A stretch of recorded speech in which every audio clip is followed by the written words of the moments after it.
ফ্যাসিবাদ বিলোপ ও নতুন বন্দোবস্তের লক্ষ্যে ৩৬ দফা নির্বাচনী ইশতেহার দিল জাতীয় নাগরিক পার্টি এনসিপি। বিকেলে রাজধানীর একটি হোটেলে এই ইশতেহার ঘোষণা করেন দলটির আহ্বায়ক নাহিদ ইসলাম। এ সময় তিনি বলেন, নির্বাচিত হলে স্বাধীন কমিশন গঠন করে জুলাই সনদ বাস্তবায়ন করবে এনসিপি। আরও জানাচ্ছেন পার্থ সঞ্জয়। নতুন চোখে বাংলাদেশ, যেখানে থাকবে তরুণদের নেতৃত্ব আর জুলাই শহীদদের স্বপ্নের বাস্তবায়ন। তাই তো সাধারণ মানুষের চাওয়া পাওয়া নির্বাচনী ইশতেহারে এনেছে তারুণ্য নির্ভর নতুন দল এনসিপি।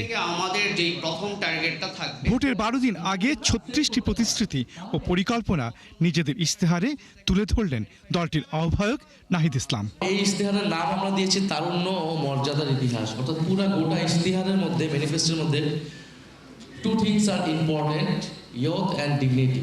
অর্থনীতি, নারী নিরাপত্তা, অধিকার ও ক্ষমতায়ন, বিকেন্দ্রীভূত সার্বজনীন স্বাস্থ্যসেবা, শিক্ষা ও গবেষণা, 4টি বিষয়কে প্রাধান্য দিয়ে জুলাই সনদ বাস্তবায়নের অঙ্গীকার করেছে দলটি। স্বাধীন কমিশনের মাধ্যমে আমরা জুলাই সনদটা বাস্তবায়ন করব, এটা আমাদের ফার্স্ট কমিটমেন্ট। এবং এই নির্বাচনে এই সময় কিন্তু এটা গুরুত্বপূর্ণ একটা এজেন্ডা যে গণভোটে হ্যাঁ হলে যে সংসদ তৈরি হবে সেখানে সংস্কার পরিষদ হবে, যেটা জুলাই সনদ বাস্তবায়ন করবে। এবং সেকেন্ড হচ্ছে আমাদের বিচার। আমাদের প্রথম থেকেই দুইটা দাবি ছিল, সংস্কার এবং বিচার।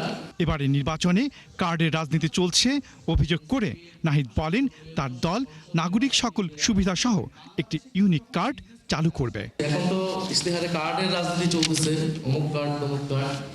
আমরা বলতেছি যে একটা ইউনিক কার্ড আমাদের দরকার, নাগরিক কার্ড, যেখানে এনআইডি যেটা, আমরা সেটাকেই একটা নাগরিক কার্ড হিসেবে, যেখানে আমার সব ধরনের সুযোগ সুবিধা সেই একটা কার্ডের মাধ্যমে প্রত্যেকটা নাগরিক পাবে, তার জন্ম থেকে মৃত্যু পর্যন্ত।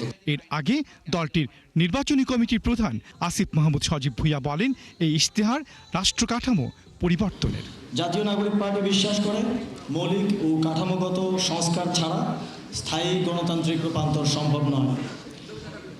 সেকেন্ড রিপাবলিক কোনো স্লোগান নয়, এটি একটি জবাবদিহিতামূলক, অন্তর্ভুক্তিমূলক ও মানবিক রাষ্ট্র প্রতিষ্ঠার অঙ্গীকার। পার্থ সঞ্জয়, 71, ঢাকা।